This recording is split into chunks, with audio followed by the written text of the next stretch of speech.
Jonás, siendo profeta y estando en el negocio de la profecía, él le dijo al Creador, no. Y que por qué, siendo profeta y estando en el negocio de la profecía, por qué dice no cuando Dios quiere que en nuestros ministerios, si alguien tiene un ministerio y Dios habla y uno empieza como que, no, empiezo a huirle al ministerio. Cuando Dios quiere que tú y yo vayamos y hagamos algo. Y pensemos lo siguiente, porque él escapó en un barco, él salió ahí huyendo en un barco. Él pensó, él creyó que podía escapar de Dios. Por eso salió corriendo. Es decir, lo primero que recibió la orden, recibió la misión y lo primero que hizo fue saltar a un barco. Entonces dice, yo aquí puedo escapar de Dios, ¿sí? Yo me voy a ir para otro lado y huyo de Dios. No, no quiero esa misión. Entonces les decía que si Jonás es profeta del único Dios, pues yo creo que tiene un conocimiento, ¿sí? Él tiene una responsabilidad muy clara de lo que es divino para entender, primero que pues si él desobedece, él no se va a salir con la suya porque si delante de Dios, que es el creador, que él conoce, que él hace, que él deshace, que conoce el bien, que conoce el mal, que hace el bien, que hace el mal, huye ese profeta. O sea, yo soy profeta de Dios y hago lo que quiero, ¿sí? Digo lo que quiero, decreto lo que quiero, estipulo lo que quiero, legalizo lo que quiero, invento lo que quiero, ¿m? Engaño como quiero y no me importa. Yo me salgo con la mía. Bueno, ese es el profeta de hoy en día. Miremos al profeta de Jonás en ese siglo cuarto antes de Cristo. Hizo casi lo mismo. Ah, yo hago lo que quiero, no le obedezco, yo obedezco cuando quiero. Y si me equivoco, pues no, no me arrepiento, sigo igual, porque yo soy el profeta de Dios. Me salgo con la mía, no importa, soy el profeta de Dios. Es más, Jonás, como les digo, él salió huyendo y Dios lo alcanzó, ¿sí? Dice que hubo una gran tormenta, que Jonás es tragado por un gran pez y no puede huir entonces de Dios. Y Jonás, un profeta de Dios, está en la posición que él solo sabe mejor que nadie, que por qué está ahí, por qué ese profeta está en ese tiempo, está en ese momento, por qué es un profeta, por qué es elegido profeta y por qué es enviado como profeta. Pero Jonás, ¿por qué quiere salirse con la suya? ¿Por qué Jonás quiere salirse con la suya? ¿Cómo cree Jonás que puede salirse con la suya? Entonces esas serían preguntas que tendrían también gran importancia en los primeros 3 versículos, porque estas preguntas estarían unidas a una pregunta que surge al final del libro. ¿Qué sucede? Jonás se molestó mucho, ¿cierto? Dice que él se enojó, él se molestó mucho. La ciudad de Nínive se ha arrepentido, Dios los ha salvado y Jonás se molesta por eso. Y le dice a Dios que él quiere morirse. Es uno como así. Y da la casualidad de que hace mucho calor y Dios hace que una gran calabaza nazca. En el estrón hebreo aparece esa palabra como kikayón, ¿sí? La 7021 en hebreo, calabaza. Y en la noche, ¿qué hizo esa calabaza? Esa calabaza creció sobre la cabeza de Jonás y amanece. Como hace tanta calor, pues él ya tiene una sombra. Entonces esa calabaza le da sombra. Pero entonces Dios hace que venga al rato un gusano y el gusano se come las raíces de la calabaza y las destruye. Y cuando Jonás ve eso, entonces, ¿qué hace Jonás? Que él se enoja mucho y quiere morirse nuevamente. Y mire lo que le dice Dios a Jonás, capítulo 4:10. 4:10. Y dijo Yuhei Bajei, ¿tuviste tú lástima de la calabacera en la cual no trabajaste, ni tú la hiciste crecer, que en espacio de una noche nació y en espacio de otra noche pereció? O sea, ¿tuviste compasión de esa calabaza de la cual tú nunca trabajaste? Solo estuvo ahí una sola noche y se fue a la siguiente noche. ¿Y no crees que deberías tener compasión con Nínive? 120,000 personas. Y ahí llega el final de la historia. Ese es Jonás. Entonces, básicamente, la enseñanza de la historia del libro de Jonás es Dios y su profeta. Dios y su profeta. Y es que para Jonás sería sencillo hablarles y que se cumpliera la profecía, ¿sí? Para Jonás, el profeta. Ah, yo les digo, se cumplió la profecía, arrepiéntanse y ya, listo, punto. Y listo, fue entregado el mensaje, 40 días se arrepintieron y hasta pronto, hecho Dios, listo, salgo y me voy. Eso era todo lo que tenía que hacer, pero no sucedió. Lo que pudo haber sucedido en la vida de Jonás es que no quería parecer un falso profeta, o es que es un falso profeta. ¿Ustedes qué piensan? Y aquí hay otra cuestión. Jonás parece ser muy egoísta. ¿Egoísta? ¿Cómo así? ¿Por qué egoísta? Sí, es un hombre egoísta. ¿Por qué? Porque miremos lo que pasó cuando apareció la benevolencia del Creador y él tuvo en un momento bienestar personal, ¿sí? Todo chévere, qué bendición, ¿sí? Dios es grande, Dios es bueno, Dios me proveyó sombra, me proveyó descanso, ¿sí? Mi necesidad fue suplida. Mientras todo eso sucede, como dice la canción, batamos las manos, clamemos a Dios y cantémosle alabanzas, ¿sí? Y podemos ver que Jonás solo le interesaba que Dios fuera amable con él, pero no estaba interesado ni a gusto en que Dios fuera amable con otra persona. Y estamos hablando de profetas, que por lo general pues son un grupo con un carácter más elevado que el pueblo, ¿sí o no? Cuando Jonás está en el barco, en plena tormenta divina, ¿sí? La gente del barco le dice, bueno, ¿qué debemos hacer con usted, Jonás? Entonces pensemos en la personalidad de Jonás, que siendo egoísta, dice, tírenme, tírenme, tírenme, tírenme por la borda del barco. O Jonás hubiera dicho, bueno, ¿por qué no intentamos volver a la orilla? Remamos y sabemos que en esta gran tormenta va a ser difícil. Pues tratemos de remar hacia allá. Yo les pregunto, ¿ustedes qué harían? Lo primero, pues, si hay una tormenta y le dicen, oiga, ¿qué hacemos? No, no tírenme. ¿Ustedes dirían tírenme? Pues, Jonás es egoísta. Pues no, no vamos a decir tírenme. Más bien decimos, no, pues a ver, metámosle las ganas y venga, yo les ayudo a remar y a ver si volvemos a la orilla. ¿Sí o no? Pero eso no es lo que eligió Jonás. Él dijo, tírenme por la borda. Versículo 1:12. Dice, él les respondió, tomadme y echadme al mar, y el mar se os aquietará, porque yo sé que por mi causa ha venido esta gran tempestad sobre nosotros. Échenme al mar. Ah, entonces es egoísta. No, no es egoísta, porque él dijo, échenme al mar. Él hubiera dicho, pues, echen a otro, porque la gente egoísta no dice, tírenme por la borda, échenme al mar, tranquilos, háganle. No. Ahora vayamos al final del libro. Al pueblo de Nínive se les dijo, arrepiéntanse y Dios los perdonará. Arrepiéntanse y Dios los perdonará. Y Jonás no quería que eso sucediera. Y él piensa que la batalla está perdida. Le dice a Dios, mi vida no vale nada, la pena vivirla más tiempo, eso no, yo ya no voy más. Le dice a Dios, quítame la vida, no vale la pena vivirla. Y eso no lo hace una personalidad egoísta. Entonces, ¿qué es lo que está sucediendo con Jonás? Porque entonces es algo más profundo que simplemente ser egoísta. Porque él manifiesta que quiere morir porque Nínive fue perdonada. Entonces, ¿qué es lo que está sucediendo? Quiso morir antes cuando le dijo a los marineros que lo tiraran del barco. O sea, hay algo más profundo aquí, hay algo más que está sucediendo aquí en la personalidad de Jonás. ¿Cuál sería la motivación de Jonás para mostrar esa actitud? ¿Cuál sería?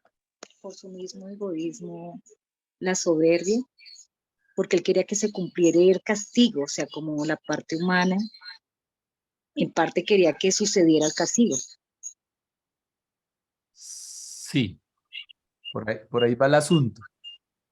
Pero entonces no, él quería como decir, bueno, si yo soy el profeta y al anuncio que Nínive, si no se arrepiente, se va a morir, ¿sí?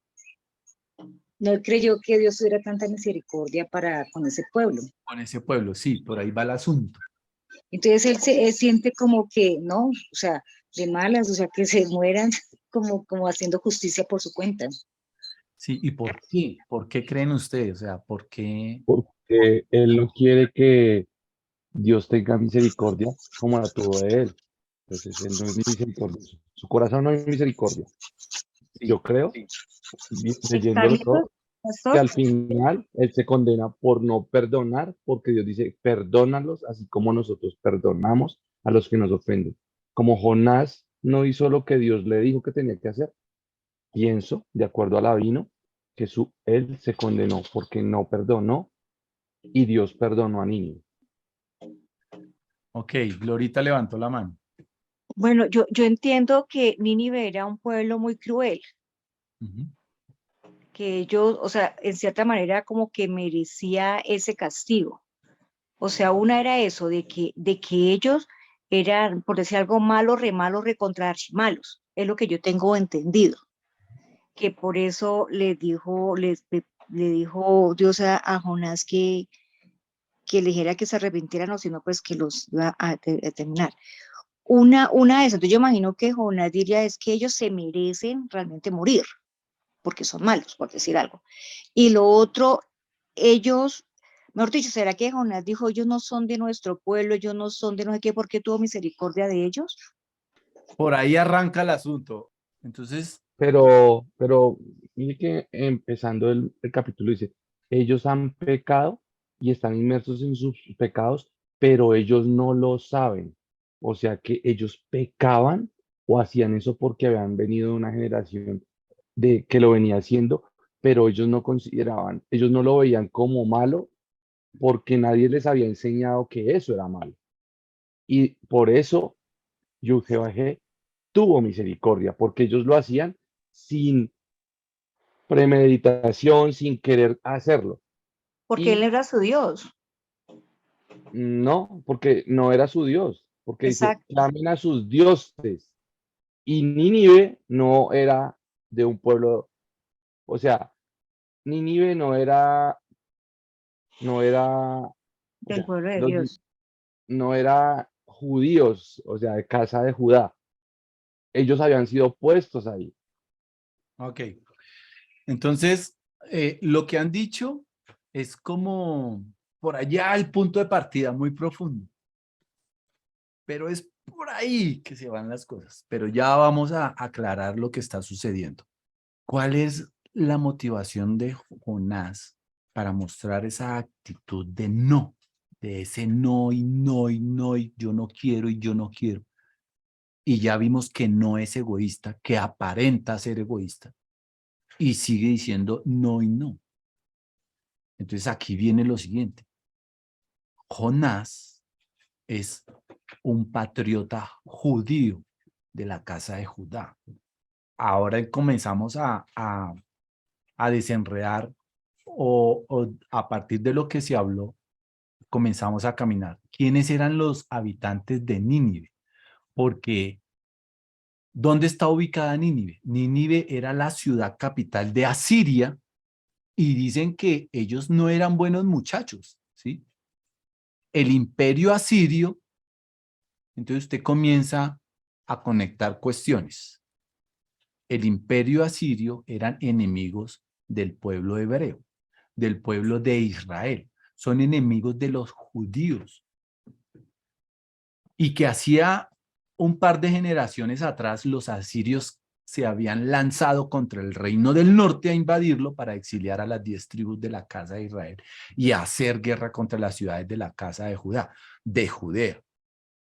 Ellos no son amigos de los judíos y tal vez la posición de Jonás es no quiero ayudar a estos muchachos. Jonás dice entonces, tú Dios, me pides que le advierta a esta generación sobre su destrucción. Bueno, pero es que a mí me gustaría que los destruyeran, Señor, ¿sí? Entonces, tal vez esa haya sido su posición. Ahora vayamos al final del libro, donde tenemos una gran historia sobre una gran planta. Tenemos el gusano y un fuerte viento. ¿Sí? Una gran planta deja cómodo a Jonás y llega el gusano, se come las raíces y destruye la planta. La planta se seca, Jonás quiere morirse y está muy enojado. Y aquí es cuando le dice en Jonás 4:10-11. 4:10-11. Y dijo Yuhei Bajei, ¿tuviste tú lástima de la calabacera en la cual no trabajaste ni tú la hiciste crecer, que es en espacio de una noche nació y en espacio de otra noche pereció, y no tendré yo piedad de Nínive, aquella gran ciudad donde hay más de 120,000 personas que no saben discernir entre su mano derecha y su mano izquierda, y muchos animales, muchos animales, muchos animales. Y Dios le dice, entonces, ¿cómo así, Jonás? ¿No debo tener compasión con esa gran ciudad? El problema es contigo, Jonás. No tienes suficiente compasión. Y entonces, en un momento uno podría decir, Dios, yo soy muy compasivo, ¿sí? Yo soy muy compasivo. Tengo compasión de mi pueblo. Lo que pasa es que simplemente no estoy interesado en que esos ninivitas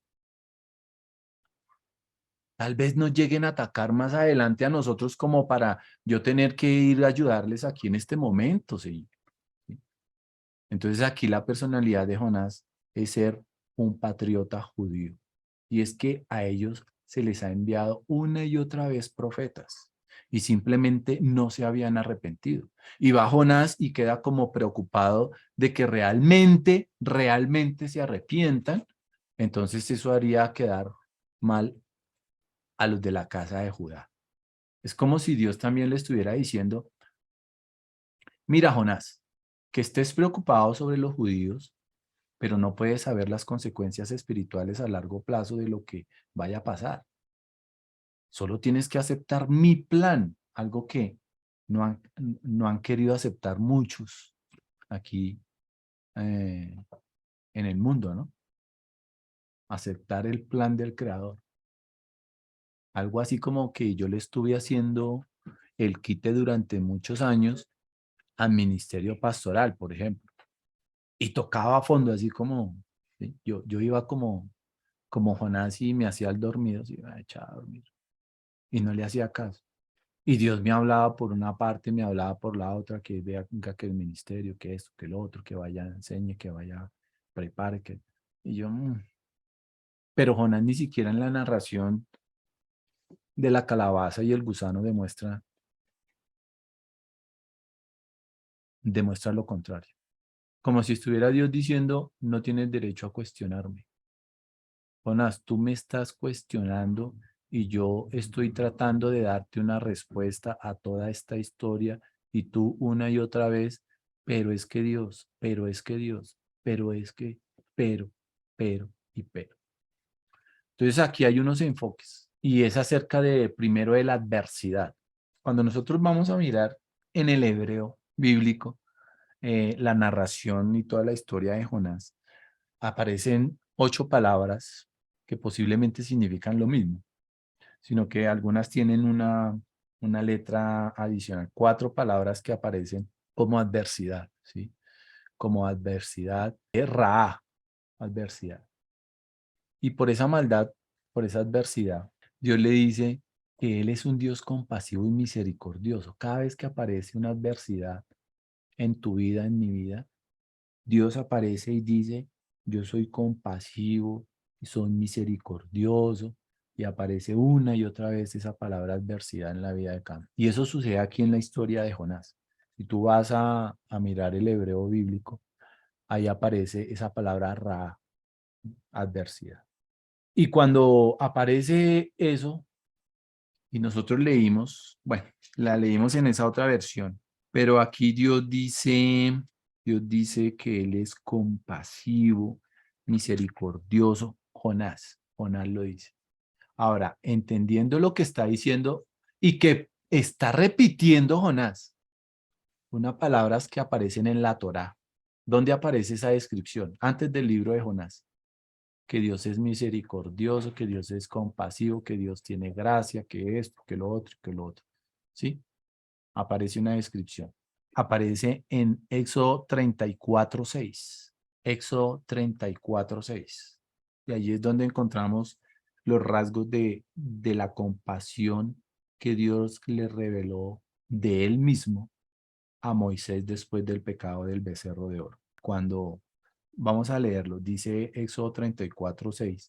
Y pasando Yuhei Bajei por delante de él, proclamó: Yuhei Bajei, fuerte, misericordioso y piadoso, tarde para la ira y grande en misericordia y verdad. Y verdad. Y tú sigues leyendo Éxodo 34 y ahí aparecen más descripciones de lo que es nuestro creador. Sigue, Lolita. Esto, pastor, también lo que está leyendo y lo que estamos viendo también me hace pensar en algo y es sobre la obediencia, o sea, que debió haber tenido, digamos, Jonás, y la otra, el tema de que él de pronto no entendía la soberanía de Dios, o sea, que él es soberano, o sea, y se puede mezclar con el tema, o mezclar no, dentro de esa soberanía está la misericordia, digamos, del Señor.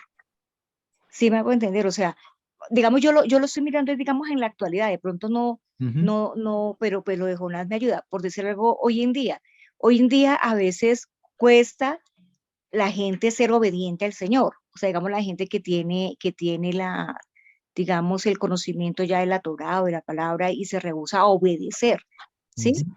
Y la otra es que a veces queremos es que el Señor haga lo que nosotros queremos, cuando Él es soberano y Él hace lo que Él quiere por su soberanía. Al que tiene misericordia, al que quiere pronto no darle la justicia, le da la justicia de una vez, Él es soberano. Entonces yo digo, bueno, hoy en día se aplicaría eso y pensaría también que en ese momento Jonás también perdió como esa visión, el tema de la obediencia y de reconocer la soberanía de Dios. Se me cruzó ahorita que le estaba escuchando, pastor. Sí, y es que uno dice: Este como que no merece la compasión y la misericordia de Dios. No, este como que no se viste bien, este no debería estar con nosotros, ¿sí? Lo que le está pasando a Jonás, como lo estoy describiendo yo y como lo estamos viendo. ¿Qué dirán los de la casa, no? ¿Qué dirán? Entonces, ¿qué es lo que hace Jonás aquí cuando él hace esa descripción? Y lo que hace Jonás es que omite una palabra que leímos aquí en Éxodo 34:6, porque él dice: tardo para la ira y grande en misericordia.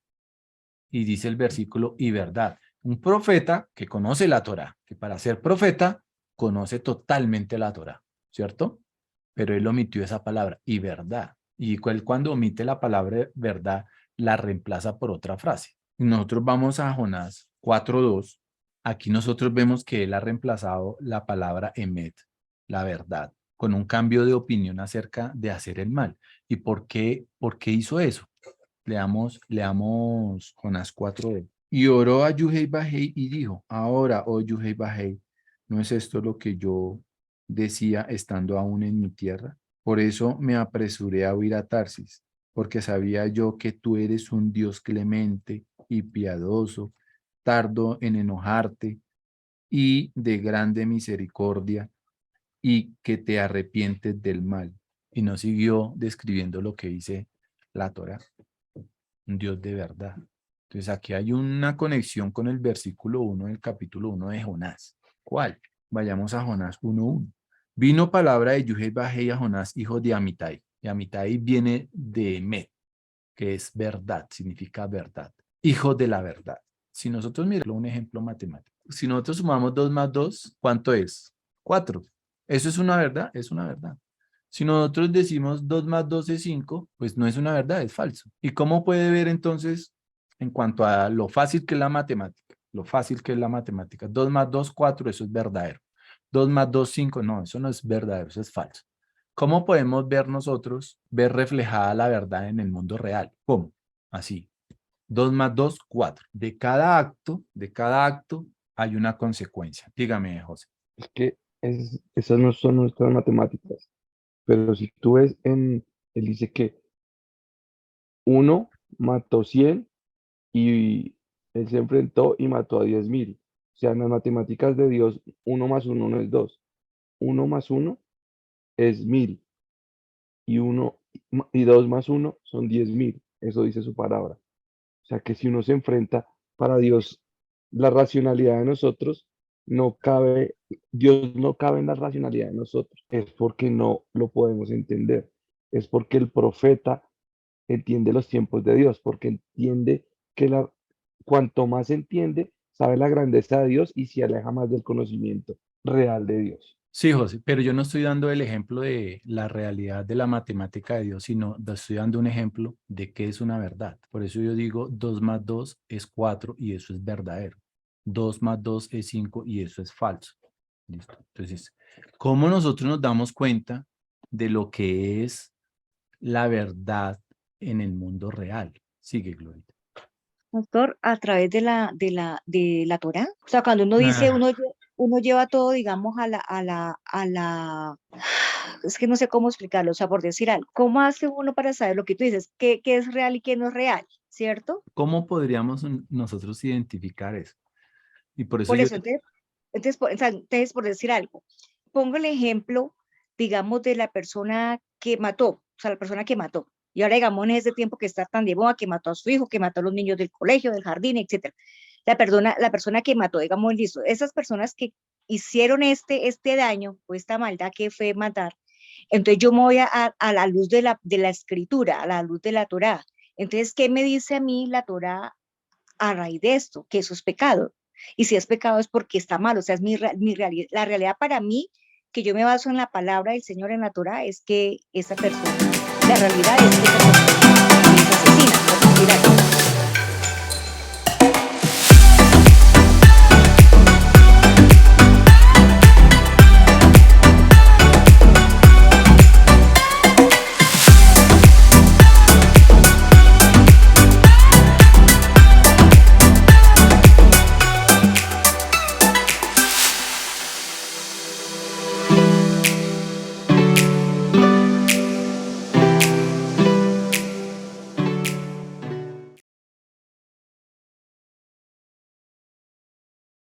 por ahí es la cosa, Glorita. Pero entonces no sé cómo explicarla más. Ok, Y no, está muy bien. Entonces yo les voy a explicar aquí. Como dices tú, esta persona que es mala actuó, ¿sí? Malo o bueno, actuó, pero entonces llevémoslo a lo malo. Esa persona actuó. Y de esos actos, ¿qué hay? Una Consecuencias. consecuencia. Exactamente. Si yo golpeo una pelota, eso es un acto. ¿Y cuál es la consecuencia de haber golpeado esa Rebota. rebota o se mueve? Esa es la consecuencia de haber golpeado esa pelota. queda un minuto, pastor. Gracias. Entonces, nuevamente les pido por favor y ya Ya rápidamente. nos conectamos, pastor, sí. Entonces, estábamos hablando acto-consecuencia.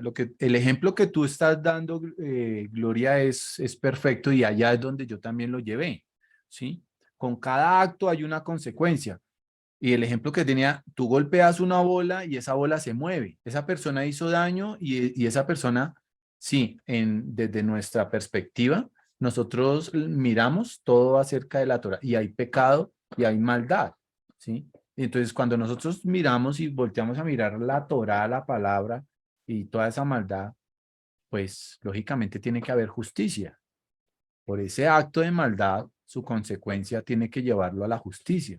Entonces, así es como se ve la verdad en lo real del mundo. Y a esa relación se le puede llamar, como les digo, justicia. Y la justicia también es aquí en nuestro ámbito, también es un concepto religioso. Cuando la mayoría de la gente, cuando habla de que se siente, por ejemplo, atraída por la religión y uno habla con esas personas, uno les pregunta, bueno, ¿usted cómo ve la religión? ¿Qué perspectiva tiene de Dios? ¿Cuál es su Dios? ¿Qué siente? ¿Qué piensa usted de lo que es Dios? Entonces ellos dicen, Dios es amor, ¿cierto? Hablan de espiritualidad, por ejemplo, ahorita todo el mundo habla de espiritualidades y de espiritualidad, ¿sí? Y ahí se quedan. Hablan de oración, ¿sí? Cuando uno les pregunta, hablan de oración, hablan de devoción, hablan de comunidad, ¿sí? Y muchas o muy pocas personas hablarán y dirán lo siguiente. No, lo que a mí me gusta de la religión es la justicia. Muy pocas personas, porque cuando empezó, por ejemplo, yo traigo a memoria que ay, atacaban tanto y yo tal vez les he compartido y se estaba hablando que la paz, que el nuevo presidente, que sí, y entonces el sector religioso del cual nosotros venimos, habían unas personas, ay no, que haya paz, queremos la paz, que no importa cómo sea la paz, pero justicia no. Uno les hablaba de justicia, pero es que Dios es justicia. No, pero Dios es amor, pero Dios también es justicia. Y eso, Dios es el mismo ayer, hoy, siempre. Él no ha cambiado. No solo amor, amor, amor no es. Él también es justicia. Sí, Él es amor, Él es compasivo, Él es todo lo que usted cree, pero también es justicia. Él es justicia. Entonces, por eso les digo, muy pocas personas hablan de qué. Muy pocas personas hablarán y dirán, no, lo que a mí me gusta de la religión es la justicia, ¿sí?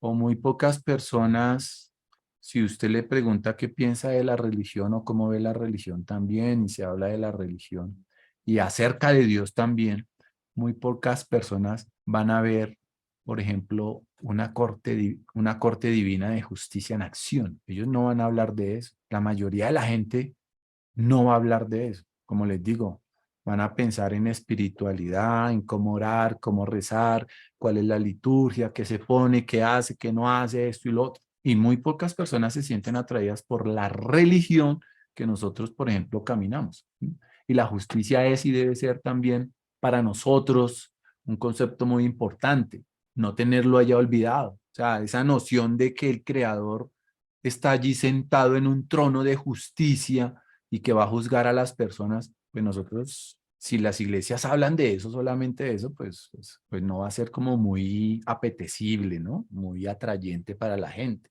No les va a gustar verse como en esa posición, ni quieren verse en esa posición. La gente solamente quiere ver, Dios es amor y paz, ¿sí?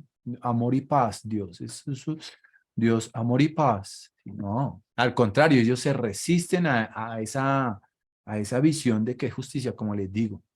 Incluso creyentes, no, es que Dios es justicia, pero es que Dios es justicia. Sí, Dios es paz y es amor, hermana pastora, le decía, Dios es amor y paz, sí, amén. Sí, todo chévere, sí, pero Dios también es justicia. Y se arrancaba no es que Dios es paz, y, sí, vamos a hacer la paz, amén, Baruch Hashem, gloria a Dios por eso. Entonces, la mayoría de las personas, pues, ¿qué van a ver de nutritivo en la justicia divina? Entonces, aquí creo que Jonás, el hijo de la verdad, en este libro, nos está pidiendo también que seamos duros. Sí, se irían de las comunidades, ni entran, ¿no? Apenas dicen, no, no, esa gente es legalista, mejor dicho, no.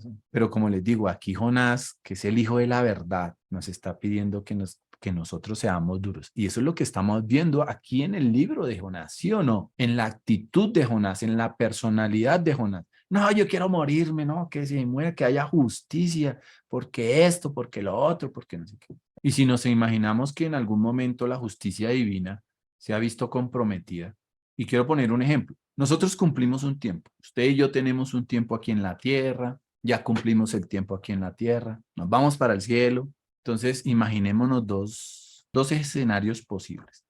Primero, nos acercamos a las puertas del cielo y allí hay un ángel. Y ese ángel tiene la tableta allí, está en el computador, y ese computador se le metió un virus y entonces se le volvió loca la tableta y ese ángel es el que controla la entrada al cielo y dice, no, no, no, espere, qué pena con usted, yo Mayusa, sí, yo entiendo, sí, discúlpeme, qué pena con usted, la tableta se me ha descontrolado, pero ¿sabe qué? Siga por aquí, ¿sí? Es que el sistema se me volvió loco y el Todopoderoso de pronto se me va a molestar y yo no quiero eso, así que lo invito a que siga por esta puerta, aquí hay un auditorio, siga, siéntese acá en esta sala y no quiero perder el tiempo con usted, entonces tranquilo, siga, el ángel lo escanea de arriba abajo y lo deja seguir y le dice, puede seguir por aquí, en esta sala, un rato, ¿sí? Siga un rato, para toda la eternidad, un rato para toda la eternidad, siga, un ratico para toda la eternidad. Entonces, mi hermano Yomayusa sigue a ese auditorio a esperar un rato por toda la eternidad. Y ya, listo. Ahora, ¿cuál sería el otro escenario? Usted se aparece, va al cielo, se acaba el tiempo, como les dije. Llegamos a las puertas del cielo y nos presentamos frente al Todopoderoso, al Dios creador de nuestra vida, al Maestro del universo. Vamos a una sala y el creador se sienta al lado suyo, ahí en ese auditorio. Enciende un gran televisor, esa gran pantalla, y comienza a correr su película, la película de su vida. Toda su vida, desde su nacimiento hasta su muerte, todas las etapas de la vida. Todo lo bonito, ay, cuando aparecen las escenas bonitas y lo bueno que uno le sonríe a Dios. Y sí, ves Dios, sí, sí, sí. Entonces uno le sonríe todo lo bonito. Y bueno, se acabó lo bonito. Y ahora empiezan los momentos dolorosos, esos momentos vergonzosos, cuando uno es vergonzoso, cuando uno está en ayuno en Yom Kippur y uno está en ese tiempo, que el día más santo, ¿sí? Que está escrito en las escrituras, ¿sí? Y uno en ese día de ayuno, oración, de canciones, de escritura, y se desconecta uno y se pone a pensar cosas feas, mirando uno lo que no debe, escuchando lo que no debe, y se desconecta de Dios. Momentos vergonzosos, así como que, y uno ahí adelante, ay, Señor, sí, ay, ¿qué? Bueno, sí. Entonces, pero entonces pasa toda esa película, pasa lo bueno, pasa lo malo, todos esos colores de nuestra vida, pasa lo blanco, pasa lo amarillo, pasa lo negro, ¿sí? Lo más oscuro, todo. Todos los matices del color de nuestra vida. Y cuando hay alegría quisiéramos que fuera estática, ¿no? Ay, sí, sí, es lo bonito que yo era Dios, sí, lo bonito. Queremos quedarnos ahí, pero cuando pasa lo que es la decepción de nuestro corazón, pues uno la siente pesada. Pero estamos en ese momento y Dios nos muestra su punto de vista. Nos muestra a Dios todas nuestras decisiones que hayamos tomado a lo largo de nuestra vida. Y Él muestra como un jardín. Mira tu decisión, prun, un arbolito. Mira esa decisión que tú tomaste, prun, otro arbolito. Entonces se crea todo un bosque. Y vemos el gran significado de nuestra vida a los ojos de Dios. ¿Por qué? Porque tu vida le importa a Dios. Y porque también a Dios le importaba las personas que estaban alrededor nuestro. No solamente tu vida, sino lo que tú y yo afectamos en la vida de los que están alrededor nuestro. ¿Cómo fue tu vida alrededor? No solamente la nuestra, sino también le importa a las personas que estuvieron, estarán alrededor de nuestra vida. Entonces yo les pregunto, ¿cuál es ese escenario que involucra la justicia divina? ¿La primera o la segunda? Claro, la segunda. Porque la primera no hubo nada de justicia. No, siga allí, siéntese y por un ratico, por toda la eternidad, tranquilo. Un ratico por toda la eternidad y ya, chévere. Y uno también pregunta, y bueno, ¿y usted cuál le gustaría? ¿La primera o la segunda? Porque la primera nada de justicia. Y uno diría, bueno, en mi vida, uy, yo como que prefiero la primera porque es que yo ahí al lado del creador y pasándome toda esa película, sentado en el auditorio, sentado ahí, pues, no pasó nada, pero tranquilo, feliz de haber obtenido un pase así de chévere, no pasó nada. Y claro, la segunda escena, pues lógicamente, uno en ese conocimiento de la justicia divina, pues uno dice, bueno, pues aquí da como temor la cosa, ¿no? Y claro, nosotros, lógicamente, haya pasado lo que haya pasado y en el conocimiento que nosotros estamos y en la posición en la cual nosotros estamos, pues nosotros debemos elegir el segundo escenario. Y nosotros sabemos que será así y que será ese, porque el segundo escenario, aunque implique dolor, significa incluso en eso que mi vida realmente significó algo. Algo significó mi vida aquí en la tierra. Y el caso contrario, para esa primera escena que se sentó allí no pasó nada. Entonces yo les pregunto, ¿significó algo? No, no pasó nada. ¿Importó? No, no importó. Porque pasaron 10, 20, 30, 40, 50, 60, 70, 80, 90 años haciendo lo mejor que cada uno de nosotros ha podido hacer y va a poder hacer y no importó nada, no pasó nada. O sea, eso fue todo. Como que, bueno, ¿y aquí qué pasó? Chanfle, ¿no? ¿Qué pasó aquí? No pasó nada, ¿no?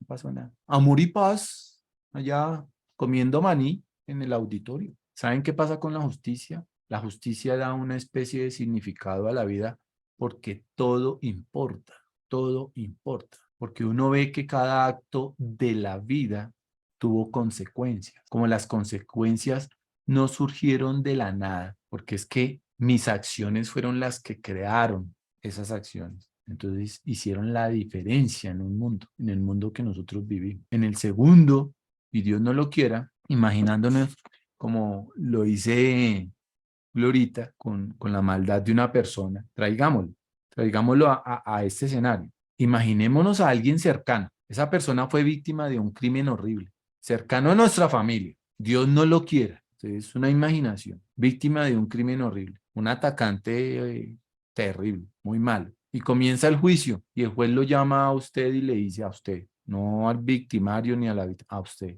Y le dice, ¿sabe qué?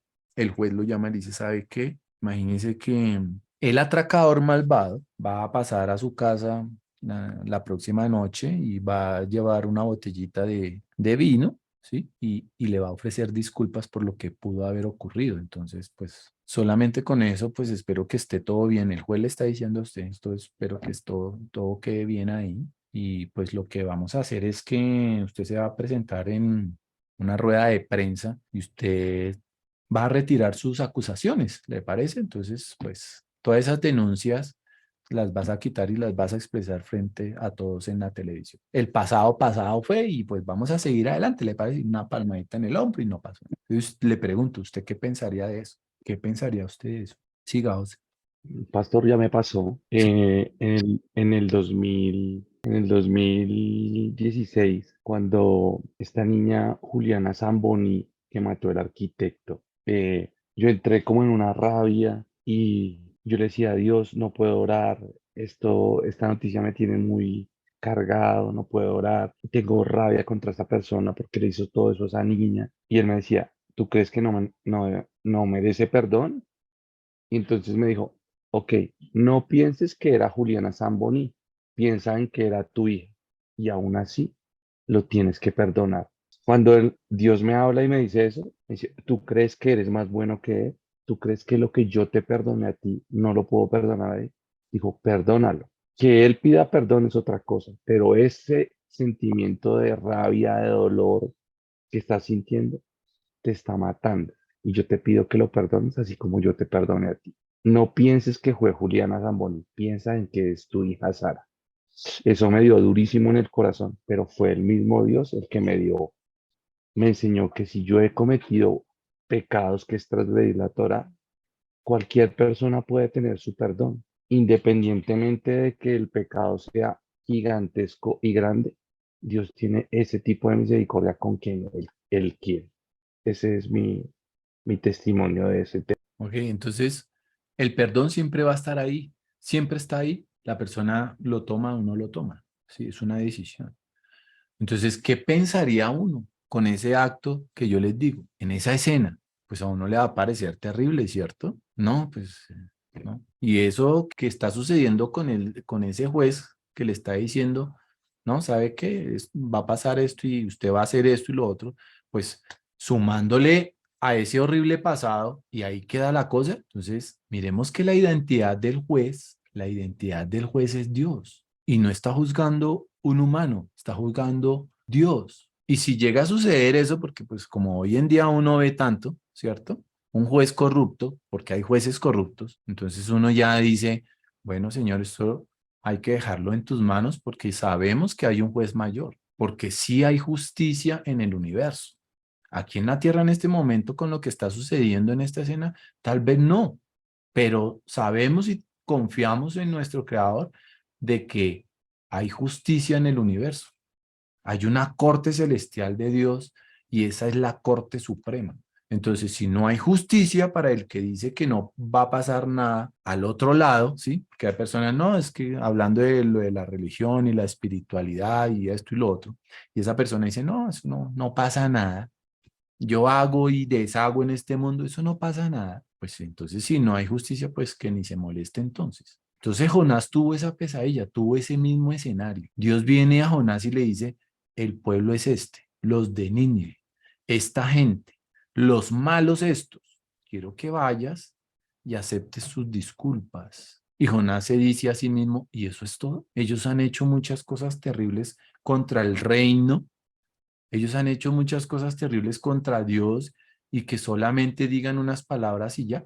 Lo que han hecho es un acto y ese acto luego no tiene consecuencias. No hay consecuencias por eso. Y entonces Jonás, que es el hijo de la verdad. ¿Y dónde está la verdad en todo eso? Entonces Jonás tiene una terrible pesadilla y sale corriendo lejos. Y no solo está escapando de su misión, quiere escapar de Dios.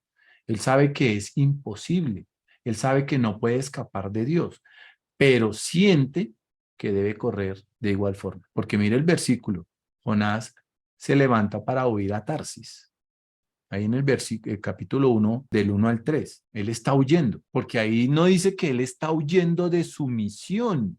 Él está huyendo de delante del Creador. Él dice que va a Haifa, a Jaffa, a Jope, que él se subió a un barco, luego la tormenta, y en el momento crucial dice que Jonás va al fondo del barco para tomarse una siestecita, ¿sí? Entonces imagínense el barco en pleno siglo IV de Cristo, antes del Mesías, esos barquitos de esa época, del siglo IV antes de Cristo, y con una de esas tormentas de esas magnitudes en un barquito de pesca, ¿sí? Con una marea y esas tormentas. Ustedes han visto en las películas y eso que muestran esas olas que, mejor dicho, una tormenta divina de esas magnitudes con olas de 16 metros de altura, con vientos y tormentas huracanadas.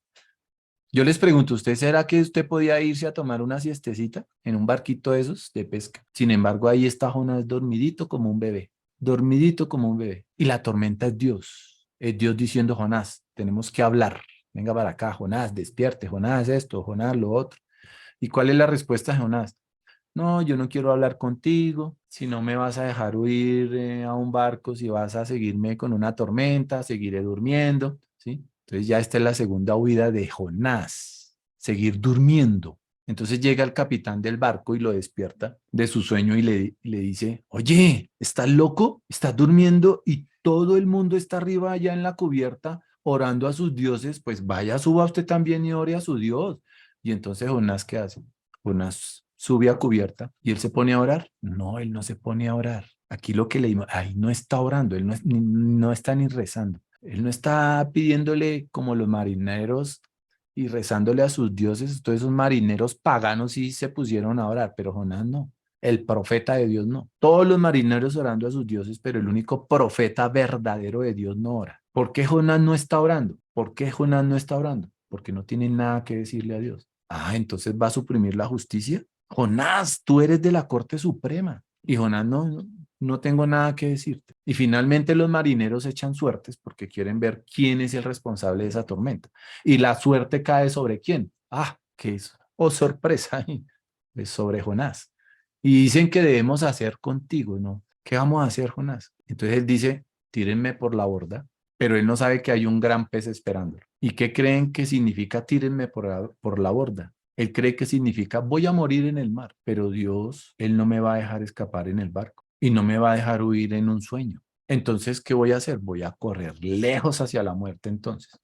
Voy a hacer cualquier cosa para escapar. Entonces fue arrojado y ahí estaba un pescadito. Y cuando uno lee o revisa, tú miras, revisas el hebreo de este libro, allí aparecen dos palabras para el pez. Y en la primera vez que aparece la palabra para pez, no es la misma cuando aparece para la segunda vez que aparece. Y mire lo que el Midrash dice aquí con respecto a eso. El Midrash dice que hubo dos pescados, porque la primera vez, como les digo, que aparece pez, no hay, está en el capítulo 1, versículo 17, aparece en hebreo Dak, hebreo 17:09, pero la segunda vez que aparece es Daga 17:10, que es un pez hembra. El primero es un pez macho y el segundo es un pez hembra. Entonces, aquí en el Midrash, los rabinos,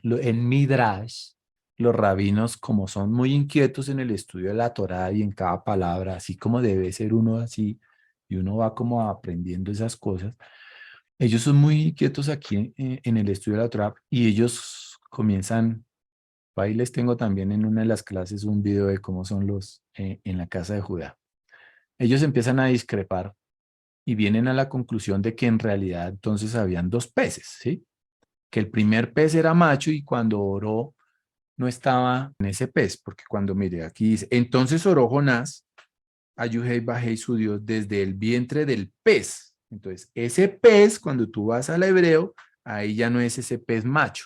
En el capítulo 2, versículo 1, ahí aparece Dagá, 17:10. Entonces, el primer pez era macho y cuando oró no estaba en un pez macho.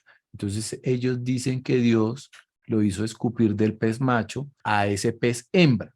Y el pez hembra pasó a estar embarazada y que no había mucho espacio, así que Jonás rezó su oración en el pez hembra. Midrash, discrepancia judía, ¿listo? Pero en cuanto a Torah, allí hay una diferencia de pez macho y pez hembra. Bueno, esa es la cuestión. Entonces, Jonás escapó en el barco, luego se fue a dormir como un bebé y luego se fue a la muerte. Y en el pez, incluso en el pez, Jonás estaba huyendo. No iba a hablar con Dios hasta que no hubiera literalmente más espacio. No más espacio físico, no más cuarto espiritual. Ya era el final de la cuerda, ¿sí? Ya no había nada más. Ya él llegó al límite. Ya, ¿qué más Dios le podía poner en la vida a Jonás? Ya estaba al final de la cuerda. Entonces ahí, solo ahí fue cuando Jonás habló con el Creador. ¿Y qué le dijo al Creador? Jonás 2:3. Entonces ahí nosotros ya leímos, ¿sí? Ya leímos la oración, ¿verdad? ¿O no la leímos? Sí, sí la leímos. Sí la leímos. Ok. Entonces ahí fue cuando Jonás habló con el Creador. Entonces se da cuenta de que le había cerrado la puerta en la cara al Creador. Y dice, no tengo derecho ni a que me hubieras visto, Señor. Pero ahora que me has salvado, me doy cuenta que volveré a ver tu templo sagrado. No es el templo de Jerusalén, es ese palacio de donde sale el poder divino. ¿Okay? Y termina con una oración de gratitud. Usted lo leímos y a lo último ya es una oración de gratitud. Es una oración con acción de gracias y el Creador escuchó a Jonás y lo salvó y Jonás está agradecido. Pero miren que hace falta algo en esta oración. Jonás no cambió de opinión. Él no admitió que estaba equivocado. Y hay mucha gente que no admite que está equivocada. No admite que está equivocada. Jonás no hizo teshuvá. Él no siente por qué hacer teshuvá. Y nosotros vemos que es una oración de qué? Es una oración de reconciliación personal entre él y el Creador. Pero Jonás no cambió su perspectiva. Y cuando Jonás fue escupido por ese gran pez en tierra seca, Dios se acerca y le dice, bueno, Jonás, es hora de ir a Nínive y aceptar las disculpas de este terrible agresor. Entonces, ahí la pesadilla se está haciendo realidad otra vez para Jonás. Entonces, ¿qué es lo que pasa al final del libro? ¿Qué fue lo que pasó en la azúcar con Jonás? Esa planta frondosa que nace en una noche, ese gusano que aparece. ¿Qué es lo que sucede? Es algo que también es muy significativo, así que no se pierda la segunda parte de la historia de Jonás el próximo fin de semana. Amén. Amén. Entonces, amada familia, vamos a hacer el cierre, Abdalá, quedan 4 minutos, entonces